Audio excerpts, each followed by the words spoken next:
मेरी हालत नू समझेंदा क्यों नू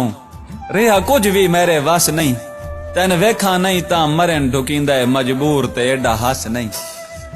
भावे तेरे हाथ नाल हाथ मी समदा होया बेलिया आज ताई मस नहीं चस्सा जिंदगी च सारियां ही चाह के डिठियां पर तेरी चस जई कई भी चस नहीं दुख कौन वंडेंदा मी समझे और जदा लगदा दस हिक तूवें बंदे सजना कान ते जिंद चा देंदे न मैया कान बेबस हिक तूवें मेरी गल नू समझ खुदा दा नाई मेरी रूह दी तस हिक तूवें मैन मरण दे कान हजार बहाने न जीवन दा बस हिक तूवें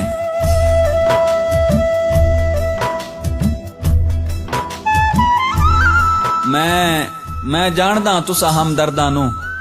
मैन होर सहारे के देसो मेरा सीना ही जदन तंदूर है मीसम पैरा हेठ अंगारे के देसो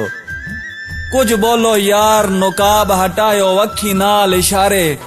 के देसो मैं जवाब ढूंढे ना मौत अपनी मैन होर खसारे के देसो।